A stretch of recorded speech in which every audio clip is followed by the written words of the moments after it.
Tibahendikiye kurangwa mu kibuko y'intare cyangwa n'amabinja ageneje rwanda tarukamaro yaruheze gutera kwariga abangato nene kabara yimze kurwano tacho korondo ronge korende n'abajawate bameze cyane cyane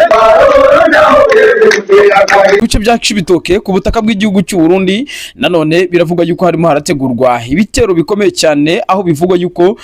Tabara nk'umutwe usanzwe urwanya ubutegetsi bw'igihugu cy'u Burundi bari mu myiteguro ikomeye cyane ndetse barimo no kwisuganya aho bivugwa yuko muri iki gitondo cya kare rwose hongeye kugaragara ibikorwa by'uyu mutwe ugambiriye gusenya cyangwa se guhungabanya umutekano w'iki gihugu cy'u Burundi ndetse ingabo z'u Burundi zamaze guhabwa misiyo ikomeye cyane ko zigomba kurindira hafi ndetse no guhangana n'ibitero by'Ire Tabara aho bivugwa yuko byamaze kugenda byegera ibice bya Cibitoke hano ku butaka bw'iki gihugu cy'u Burundi. Ngira ngo uko mwabibonye muri video biragaragara yuko Ire Tabara yaba igikomeje umugambi wayo ndetse isaha n'isaha abaturage bari ku butaka bw'igihugu cy'u Burundi bashobora kuza kongera kwibasirwa n'ibitero by'uyu mutwe w'iterabwoba wa Ire Tabara nk'uko Perezida Evariste Ndayishimiye we yakomeje kugenda agaragaza yuko Ire Tabara itazigera imukoma mu nkokora ndetse ko yiteguye ibishoboka byose kugira ngo ahangane n'uyu mutwe ugambiriye guhungabanya umutekano w'igihugu cy'u Burundi. Tukiri ahangaha rero turaza kongera tugaruka ku zindi ngingo zigiye zitandukanye tuza kugenda tureba amakuru amaze iminsi acicikana avuga yuko Son Excellence Evariste Ndayishimiye perezida w'iki gihugu cy'u Burundi ngo yaba arembejwe n'uburwayi bukomeye cyane kuva yava i Addis Abeba aho yatorerwaga kuyobora uyu muryango wa Afrika yunze ubumwe. Biravuga yuko atarongera kugaragara mu ruhame ndetse bikaba bivugwa yuko perezida Evariste Ndayishimiye ngo yaba arwaye. Turaza kubabwira ubwino bw'aya makuru tubabwire realite yayo cyangwa se ukuri kwayo niba kuko ari ukuri yuko uyu mukuru w'igihugu cy'u Burundi yaba arembye nk'uko bimwe mu bitangazamakuru bitavuga rumwe n'ubutegetsi ara ku butaka bw'igihugu cy'u Burundi bikomeje kugenda byandika iyi nkuru. Turaza kongera tugaruke nanone kubijyanye n'amatora ateganyijwe ara ku butaka bw'igihugu cy'u Burundi CNDD FDD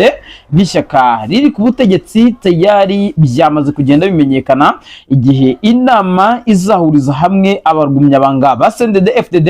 ndetse no kugira ngo batore ugomba kuzabahagararira mu matora ateganyijwe umwaka utaha umwaka wa 2027. ese yaba ari perezida Evariste Ndayishimiye mu majwi ko hagarukamo abagabo batandukanye barimo uwo bita Ndakugarika cyangwa se Reverien Ndirakobuca, abandi nanone bakagaruka ku mugabo bita Reverien Ndikuriyo yuko mu by'ukuri ngashobora kuzatorwa nk'umugumyabanga mukuru w'iri shyaka mu gihe perezida Evariste Ndayishimiye we bigaragara yuko ikizere gikomeye cyane yakomeje kugenda agitakaza. Ese uyu mukuru w'igihugu cy'u Burundi wakomeje kugenda agaragaza ubushake bwo kongera kwiyamamaza ndetse no kuyobora iki gihugu cy'u Burundi yaba aricyo gihenga sezererwe cyangwa se yamburwe uyu mwanya wo gukomeza kurongora uyu mugambwe ndetse no kuyobora iki gihugu cy'u Burundi. Ibyo byose rero nagatera nzamba nk'akanyina wa nzamba gakomeje kugenda mu by'ukuri kavugisha benshi kakavugisha benshi. Nanone umutwe w'inyeshyamba wa M23 muri Kivu y'Amajyaruguru ndetse na Kivu y'Amajyepfo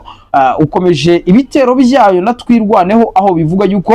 ingabo z'u Burundi arizo zirimo zirakubitwa mu buryo budasanzwe. Biravuga yuko rero misile zikomeye cyane zirimo ziraraswa mu birindiro by'ingabo z'u Burundi. Ngira ku munsi w'ejo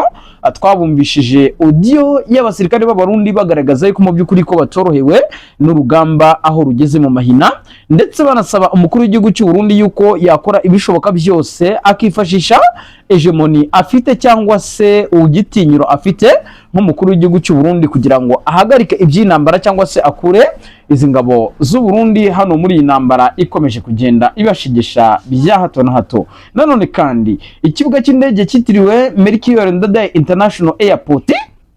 ngira ngo murakizi ni ikibuga cy'indege cya Bujumbura. Biravugwa yuko rero cyaba ku munsi w'ejo harageragejwe kugaba ibitero bikomeye cyane n'inyeshyamba za M23 ariko nanone bikavuga yuko n'iki gitondo rwose ibintu bikomeje kugenda biba ibindi aho bivuga yuko itumanaho ry'iki kibuga cy'indege ryakomeje kugenda risa naho rigorana. Indege zahageze mu gitondo cya kare biravuga yuko zagiye zigorwa no kururuka kuri iki kibuga cy'indege ndetse benshi bagaragaza yuko mu by'ukuri ngo yaba ari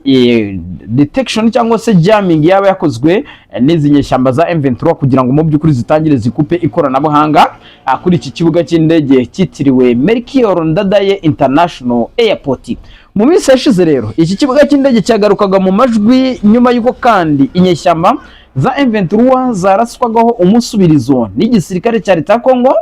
gifatanyije n'abacancuro baturuka mu gihugu cya Romania ndetse n'abanyaburayi benshi bagiye batandukanye n'abanyamerika ba Black Waters, aho bivugwa yuko nyamuneka izi nyeshyamba za M23 zamaze kwidekarara ndetse zinagaragaza yuko ngo ziteguye kuzimiriza umuriro aho uturuka, ndetse biranavugwa yuko iki kibuga cy'indege mu by'ukuri cya Melchior Ndadaye International Airport aricyo gishobora kuza kugenda mu by'ukuri gihura n'akaga gakomeye cyane. Turaza kugenda tugaruka mu zindi ngingo zigiye zitandukanye, ariko nyamuneka tukiri aho ngaho mudukandire subscribe, mudukandire like, share ibiganiro byacu bikomeze kugenda bibana namwe aho muherereye ndetse gatanu kuri kagenzi kako. Nibyo rero reka dutangire amakuru yacu nanone, ariko tuze kugaruka mu burasirazuba bwo hagati tubabwire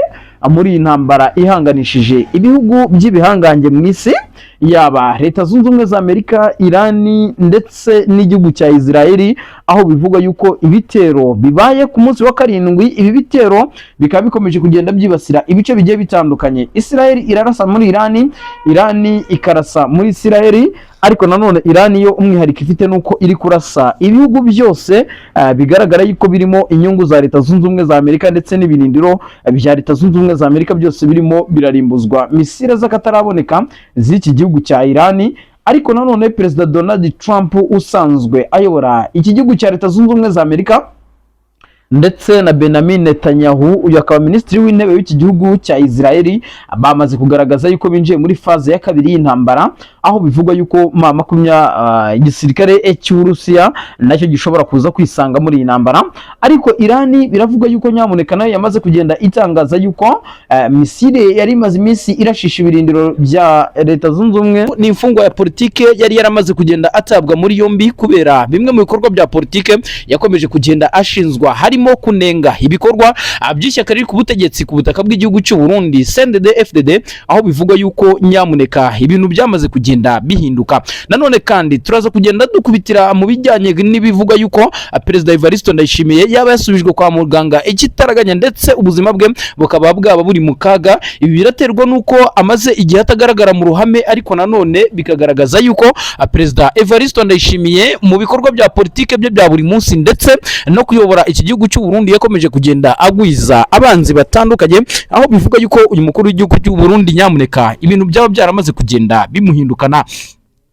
Turaza gukubitira mu ishyaka n'ubundi bwite tubabwire CNDD-FDD ndetse na Reverien Ndikuriyo ukomeje kugenda ashinzwa byinshi. Ubuzima bwa Perezida Evariste Ndayishimiye buri gushinzwa uyu mugabo Reverien Ndikuriyo yuko ibibi byose ndetse n'ibikomeje kugenda bigaragara hara ku butaka bw'igihugu cy'u Burundi uyu mugabo yaba abiri inyuma, ndetse bikavugwa yuko ashaka kuba yakiyamamariza akuyobora iki gihugu cy'u Burundi mu matora ateganyijwe umwaka utaha w'2027. Ni Reverien Ndikuriyo wagaragaje yuko mu by'ukuri yizewe n'imbonerakure ndetse n'urubyiruko n'abaturage batandukanye hara ku butaka bw'igihugu cy'u Burundi. Ariko nanone Perezida Evariste Ndayishimiye mu buryo yakoresheje benshi bibajije uburyo yabigenje, yamaze kugenda mu by'ukuri yongera kumuha umwanya mu ishyaka nko kuba nk'umunyamabanga mukuru wa CNDD-FDD, mu gihe byari byamaze kugenda byemezwa yuko uyu Reverien Ndikuriyo atazongera kuba umunyamabanga w'uyu mugambwe CNDD-FDD, ndetse byavugwaga yuko nawe yaba ari mu mabanga cyangwa se yaba arimo arategurirwa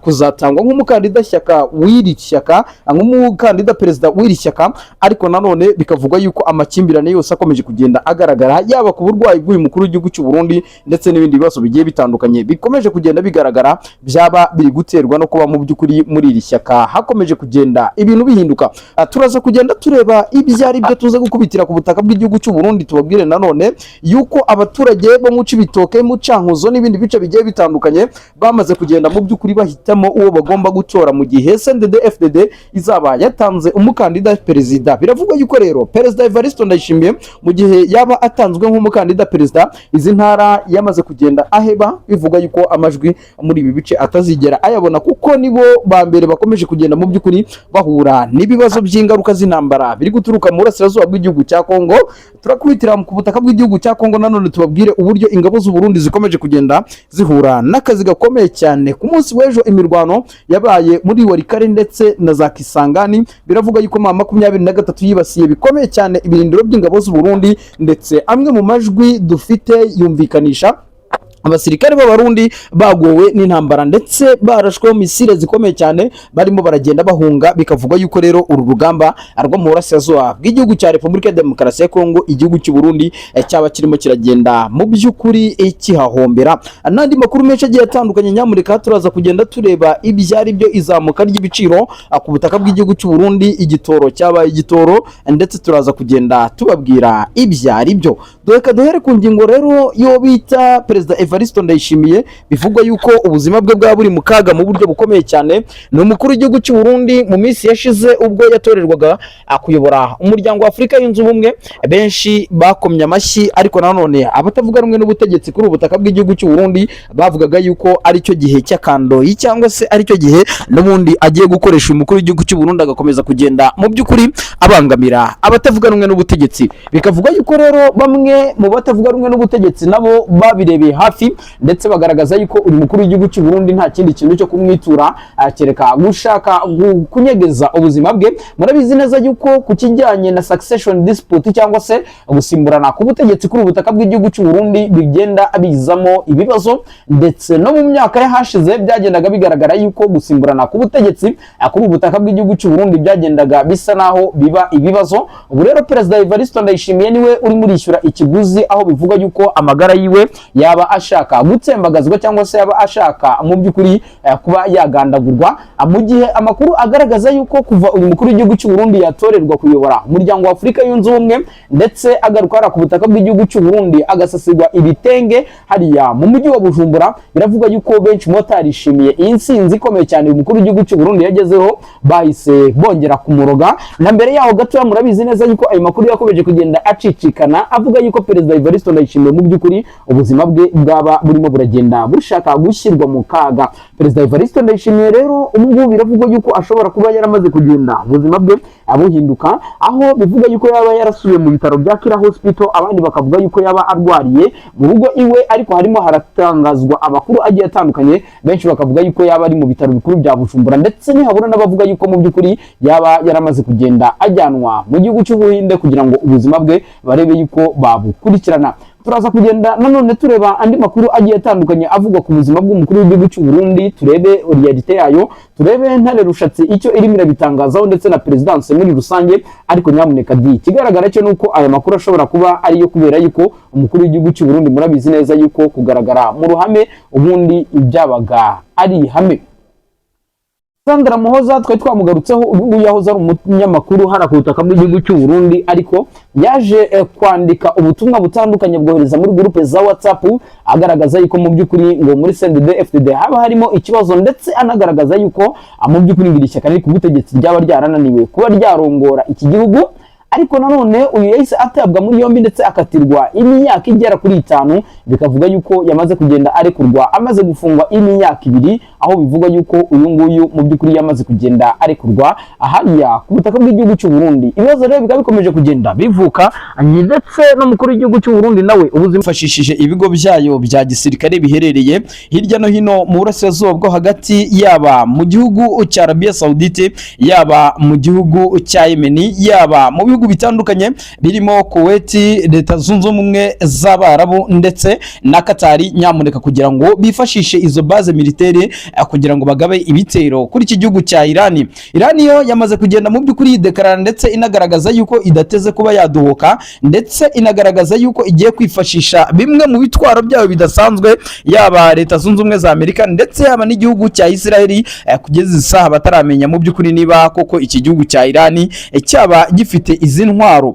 Ibi bikaba bikomeje kugenda rero mu by'ukuri biteza inkeke ndetse binateza ibibazo bikomeye cyane, aho bivuga yuko akarere ko mu burasirazuba bwo hagati kose kagiye gukwiramo intambara. Ariko nanone hari amakuru avuga yuko mu by'ukuri Leta Zunze Ubumwe za Amerika ishobora kuza kuba yabaza Perezida Donald Trump by'umwihariko binyuze muri kongere y'iki gihugu, aho bivuga yuko ari buze kubazwa mu by'ukuri impamvu nyamukuru yaba yaramuteye kuba yagaba ibitero nk'ibi ngibi ku gihugu kibanyi cya Irani. Ariko nanone tukira ahangaha mureke tuze kuza gukomeza kugenda tubabwira mu by'ukuri ibyo Iran imaze kugenda ikora. Biravuga yuko rero ibyo Leta Zunze Ubumwe za Amerika yagabye ibi bitero mu by'ukuri yiteze atari byo yabonye, kuko bari bazi neza ko bazakora operation z'iminsi 2 ndetse n'urupfu rw'umuyobozi w'ikirenga w'iki gihugu cya Iran wo bita Ayatollah Khamenei amaze gupfa. Bumvaga yuko mu by'ukuri bizaba birangiye Iran izaba itakibashe kuba yabarwanya, ariko barimo baragenda batangazwa mu by'ukuri n'ibyo iki gihugu cya Iran kirimo kiragenda gikora ku mirongo y'imbere ku rugamba. Ni Iran mu by'ukuri irimo iragaragaza ingufu zidasanzwe ndetse n'ibikoresho bisa naho bikomeye cyane, ibihugu byinshi bitari byiteze yuko Iran yaba ifite mu by'ukuri ibikoresho, ariko nanone bikagaragaza yuko mu by'ukuri uru rugamba mu gihe Iran yarukomeza ishobora kuzashirirwa n'intwaro, ikaba yahabwa mu by'ukuri ubufasha n'igihugu cy'Uburusiya ndetse n'igihugu cy'Ubushinwa. Mu by'ukuri muri intambara ibihugu birimo biragenda bikemangwa cyangwa se bitarimo biragenda mu by'ukuri bivugwaho rumwe. Benshi baragira bati kubera iki Uburusiya budatabara Iran, ese kubera iki mu by'ukuri Ubushinwa budatabara Iran, kandi mu by'ukuri basanzwe bahuriye mu gihugu cya BRICS nako mu muryango wa BRICS. Sibyo kandi nanone murabizi neza yuko mu minsi yashize ubwo Leta Zunze Ubumwe za Amerika yakoraga operation iyo bita absolute complete cyangwa se iyo bita absolute operation. Iyi ngiyi mu byibuke neza yuko mu by'ukuri ubwo perezida wa Venezuela Nicolas Maduro afatwaga na Leta Zunze Ubumwe za Amerika, nanone itangazamakuru ry'isi ryongeye kugaruka ku kijyanye no kuba mu by'ukuri igihugu cy'Ubushinwa n'igihugu cy'Uburusiya baba barimo barirengagiza inshuti zabo. Ni nk'uko rero bimeze ku gihugu cya Iran, aho bivuga yuko mu by'ukuri ibihugu byakabaye byaramaze kugenda byisanga muri iyi ntambara bagafasha Iran kugira ngo mu by'ukuri Leta Zunze Ubumwe za Amerika idasenya Iran nk'uko yasenye Iraq, nk'uko yasenye Libya ndetse n'ibihugu bigiye bitandukanye na za Afghanistan. Murabizi neza ko Leta Zunze Ubumwe za Amerika zigeze kugerageza mu by'ukuri gusenya iki gihugu cya Afghanistan, ariko Afghanistan irabananira neza. Ubu rero bikavugwa yuko mu by'ukuri intambara iri mu burasirazuba bwa hagati ari intambara ikomeye cyane, ni intambara itari buze kugenda yoroha, ni intambara mu by'ukuri yamaze kugenda ifata indi ntera hariya muri biriya bice bikomeje kugenda biberamo iyi mirwano. Turaza kugaruka mu gihugu cy'u Burundi naho turebe amakuru akomeje kugenda avugwayo nk'uko twamaze kugenda tubibemerera. Ni igihugu cy'u Burundi gikomeje kugenda mu by'ukuri kigarurwa mu majwi agiye atandukanye. Ni Perezida Evariste Ndayishimiye, aho bivuga yuko uyu mukuru w'igihugu cy'u Burundi mu itangazamakuru byamaze kugenda bimenyekana yuko ashobora kuba yarazahajwe n'uburwayi bukomeye cyane. Ni uburwayi benshi batavugaho rumwe, hari aho bavuga yuko mu by'ukuri uyu mukuru w'igihugu cy'u Burundi yaba yaramaze kugenda arogwa cyangwa se avangirwa nk'uko bigaragara, ariko nanone ibindi bikavuga yuko yaba yaradukanye uburwayi bukomeye cyane burimo uburwayi bw'umutima. Perezida Evariste Ndayishimiye ndetse no mu minsi yashize murabizi neza ko hakomeje kugenda hakwirakwira amakuru yuko uyu mukuru w'igihugu cy'u Burundi yaba arimo arazenguruka mu bice bitandukanye by'isi yivuza uburwayi bivuga yuko yaba abumaranye iminsi. Ibi ngibi bikomeje kuba kuri uyu mukuru w'igihugu cy'u Burundi nyamuneka, ariko nanone bikavugwa yuko guhera ku munsi w'ejo Perezida Evariste Ndayishimiye nanone yongeye kugarurwa mu majwi n'abaturage b'iki gihugu cy'u Burundi, aho bivuga yuko mu by'ukuri hakabaye hafite ibyakozwe kandi bikomeye cyane, aho kandi nanone amakuru agaragaza yuko mu by'ukuri mu gihe Perezida Evariste Ndayishimiye mu by'ukuri yaba atari buze kugenda akurikiranirwa hafi ngo barebe ibikorwa byiwe ndetse n'uburyo uburwayi bukomeje kugenda bugenda, mu by'ukuri Son Excellence Evariste Ndayishimiye ibintu bishobora kuzagenda bimuhindukana. Nanone kandi mudukundire tugaruke mu zindi ngingo zivuga yuko mu by'ukuri muri CNDD FDD cyangwa se mu ishyaka ari ku butegetsi ku butaka bw'igihugu cy'u Burundi, nanone indi ntambara ya politike no kurwanira ubutegetsi yongeye kuba yakaduka hariya mu gihugu cy'u Burundi. Ni Son Excellence Evariste Ndayishimiye we n'uwo bita Reverien Ndikuriyo usanzwe ari umunyamabanga mukuru w'iri shyaka ku butegetsi mu gihugu cy'u Burundi, bivugwa yuko baba barimo bararwanira ingoma, aho bivuga yuko kubera ibibazo by'ibitoro, ibibazo by'ubukene bikomeje kugariza abaturage, Perezida Evariste Ndayishimiye yaba yaramaze kugenda atakarizwa ikizere. Ibi bikahita bituma no mu by'ukuri Reverien Ndikuriyo ariho yahita afatira nawe akagaragaza izina rye cyangwa se izina rye ku ruhando mpuzamahanga rikaba ryagenda rimenyekana, ariko nanone bikagaragaza yuko mu by'ukuri iby'iki gihugu cy'u Burundi nabyo bikomeje kugenda bibagatera nzamba nk'akanyina wa nzamba, mu by'ukuri bikaba bikomeje kugenda bihinduka umunota ku munota. Murabizi neza yuko mu mwaka utaha cyangwa cyangwa se umwaka uri imbere mu 2027 aribwo muri iki gihugu cy'u Burundi haba hateganyijwe amatora perezida wa Repubulika. Perezida Evariste Ndayishimiye ntago ari kuvugwaho rumwe, benshi baravuga yuko yamaze kugenda atakarizwa icyizere n'iri shyaka, bakavuga yuko rero uyu mugabo Reverien Ndekuri ari ushobora kuzatangwa nk'umukandida perezida kugira ngo arebe yuko yakongera kuyobora iki gihugu cy'u Burundi. Mu by'ukuri bigaragara yuko perezida Evariste Ndayishimiye we yaba arimo aragenda ananirwa. Turaza kugenda tubabwira yuko nanone